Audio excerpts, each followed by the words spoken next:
We're now going to talk about rein position and proper handling.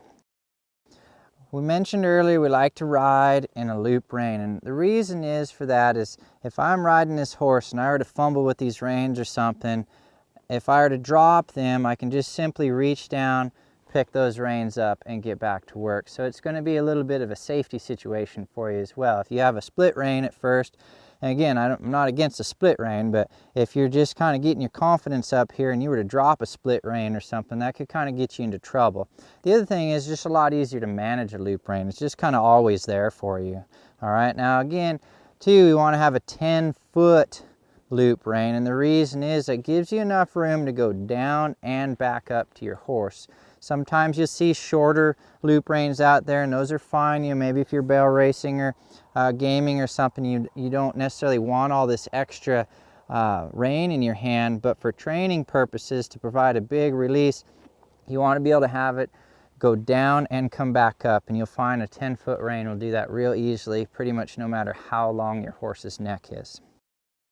Now again, this rein kind of fits easily in the hand. It's nice and round. So what I like to do here is, if you find the center of your rein here, and if you want, you can just mark it here with a little piece of string or tape or something so you always know where it is. But you pick that up, you're going to slide your hands down, you're going to split your apart here, split your reins apart. And what I like to do is I like to put a little bit of a loop, see, into one side, and I like to carry that on my left side. Okay, that way if I were to ride with say one-handed here and have something in my free hand, that loop's already there ready to go on the left side.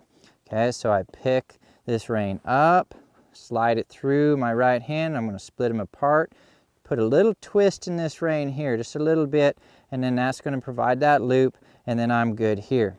Okay, then I could pick up and make contact with this horse. If I were to drive him forward here, I could push him up into that bridle or pull on that rein a little bit and draw him back. And then when I'm not doing anything with him, I'll just release that, just like so, and just hold on to the end here. And again, I'm going to slide up. You can also just pick up like this by splitting your hands apart, making that loop. As I'm riding this horse here, your rein positions in order to influence the feet is going to be very important. So if I want to move the hind feet, I'm going to put some arc in this horse, and what that arc is going to do is it's going to help slow these front feet down on this horse. The arc does. So if he, say, is traveling too much, you can just put more and more bend in this horse. And you can see there, as I get a lot of bend, he goes ahead and just stops his front feet. So if I were to bend him around this way, drive him forward, put some bend in him, that's going to activate the hind feet by slowing down the front feet. Then I can just drive him forward with my legs here a little bit, maybe a little more inside leg.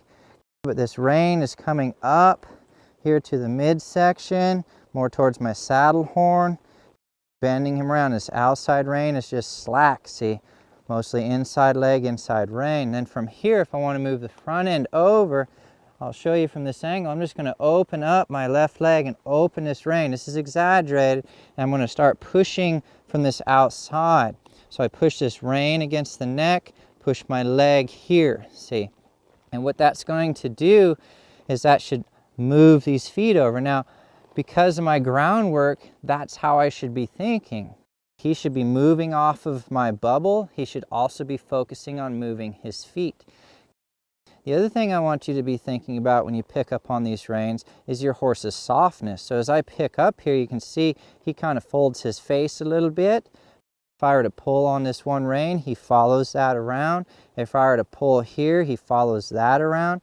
These are things that I look for as I activate these reins. I don't want to not be expecting these things. Like if he were to throw his head up here or something, or be really resistant, I would want to hold that pressure till he softened to me and then release.